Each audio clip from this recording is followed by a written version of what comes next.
speaking of giants, the next talk is a video technique, autograft inside a conduit. There are many ways to skin a cat, so to speak, by Dr. Gebrine El Khoury from Brussels. Thanks, Gebrine. I should start by saying we are not systematically using this technique when we are doing cross operation.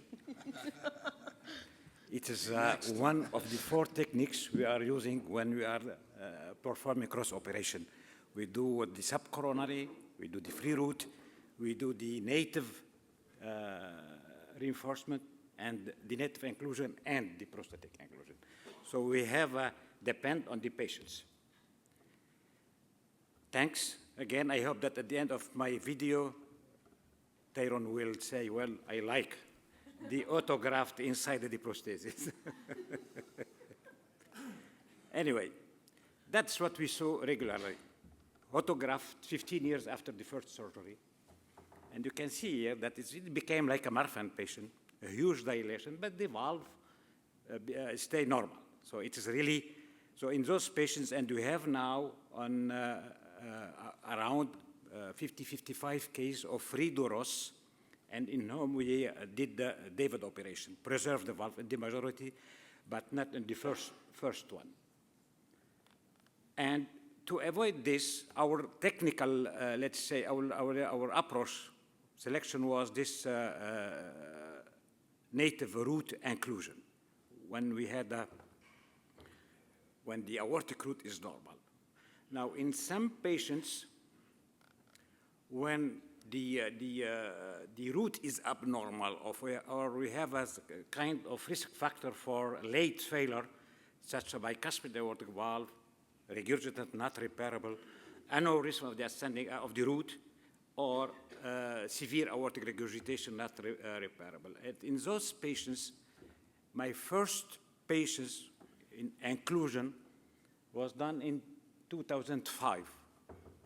With a patient with the bicuspid aortic valve, mainly unicuspid, but a huge dilation of the aortic annulus, 30, and aneurysm of the root itself. A young patient, 40 years. In those, you can see here the image, that's unicuspid or bicuspid, let's say calcified here, and a huge LVOT. So in these patients, I've done this inclusion into the prosthesis 20 years ago. And you know that we are recording all our surgery, and that's the video of this first patient. We changed the technique over the years, but that's our first surgery. We put the autograft inside of the Valsalva one, and you start by the distal plane. We respected the inflow of the valve. We suspended the commissures, and as you will see here, and we implant. You can see here that it's really very easy to control the commissural position, and we can change it if we have any problem of prolapse or whatever. So we do with the running stitch, and that's all. That was in 2005. That's the post-operative echo, and we see here some very, very mild aortic regurgitation. Mainly, I thought at that time was a commissural. 2 years after, this valve is perfect. You can see here that we have still some commissural regurgitation. 18 years later, in 2023, now it is 21 years, you can see that the echocardiographer said that we have aortic regurgitation grade 1 to 2. Patient number 2, 30 years, male, aortic homograft at the age of 10, and in 2010 he came to me with severe aortic regurgitation and homograft regurgitation. That's the echo. You can see here that we have a severe calcified root and degenerated homograft with severe aortic regurgitation. That's the surgery. You can see here at the left you have the homograft plus replacement of the ascending aorta, And when I resect everything outside with the huge LVOT, and in this second patient, I did the Ross inclusion into Dacron.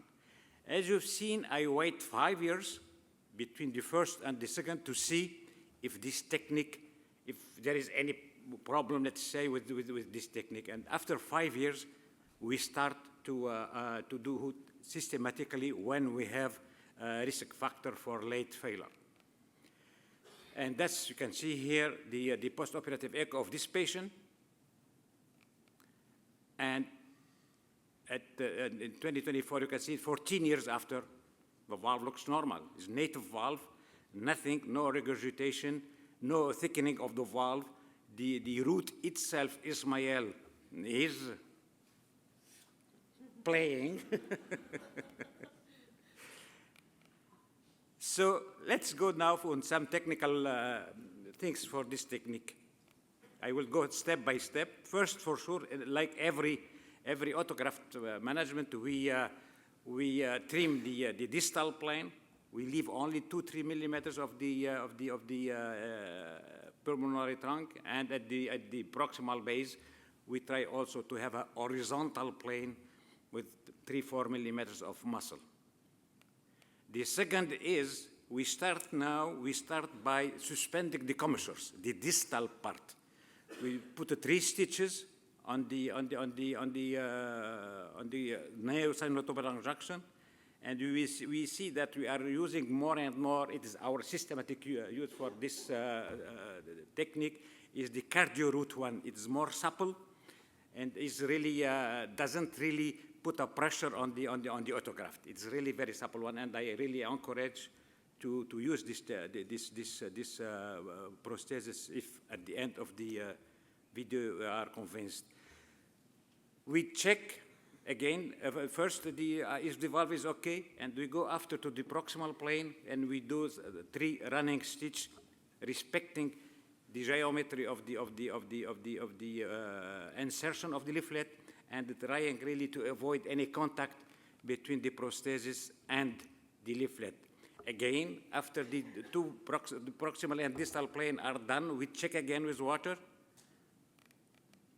When we are happy with this, we go for proximal suture lines, and we do 3 running stitches. It's a quite rapid one. And after that, again, we check the commissure. If we are not happy with the height of one commissure, it is still time to change it now. And you have to be really, the reconstructed autograft into the Dacron should be perfect.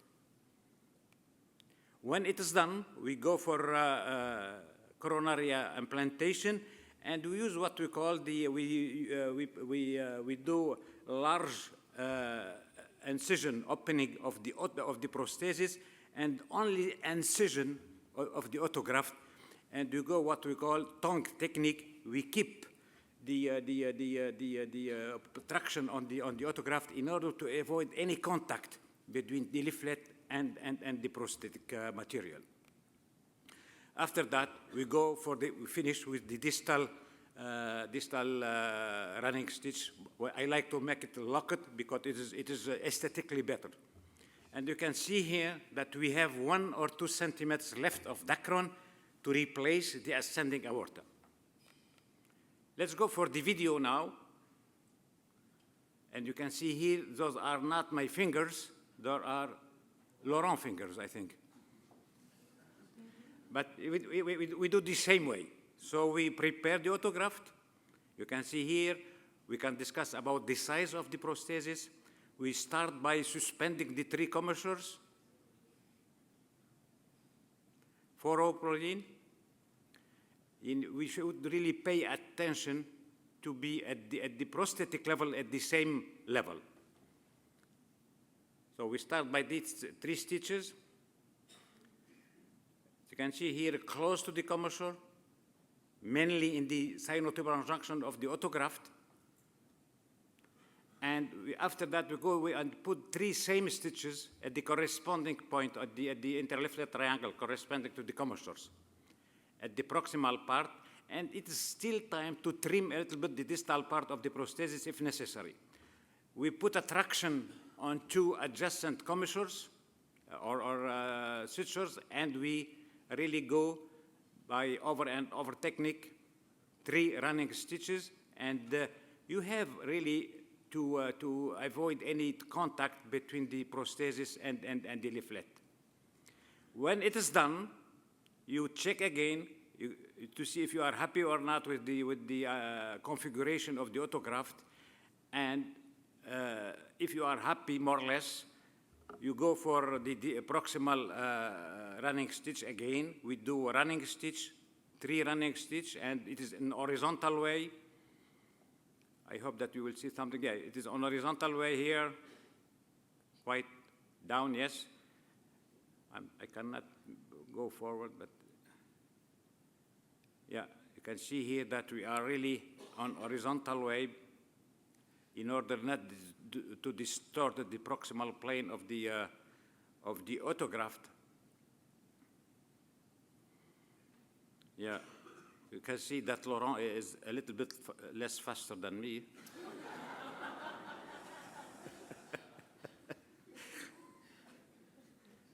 But yeah, I show it here to see that. But I'm so proud of you, Laurent. Don't worry.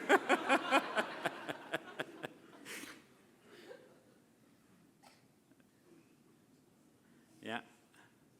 So in my office, I can control all the surgery done in the OR. And he's now doing very well. This autograft now,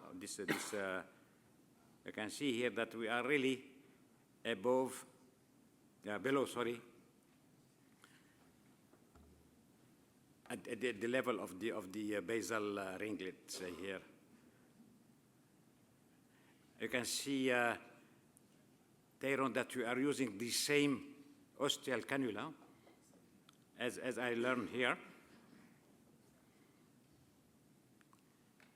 And stay in place, and we give, in Brussels, we used to give warm cardioplegia, blood with plus potassium, that's all. Now we go for the, we try to have, usually in the first patients, I used to do a second running stitch, but I stopped that because there is no bleeding.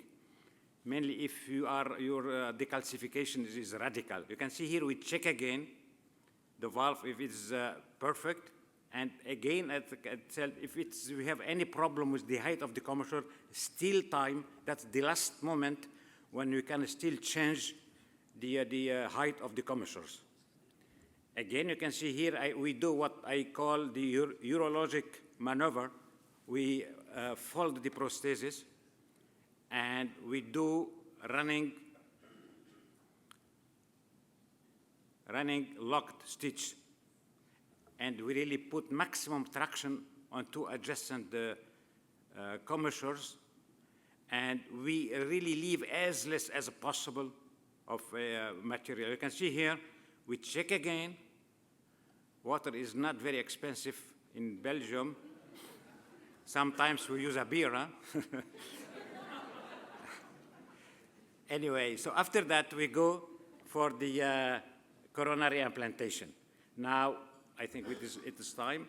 That's the echo. Usually in this technique, we may see this hematoma between the non-coronary and the prosthesis. Sometimes, at the beginning, I used to put a needle there and to evacuate. But you can see here that 1 week after the surgery, there is no more any hematoma between the prosthesis and the autograft.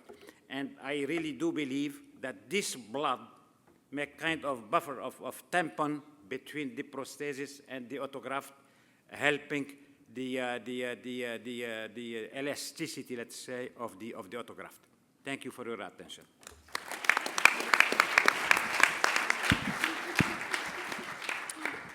Very nice. So our next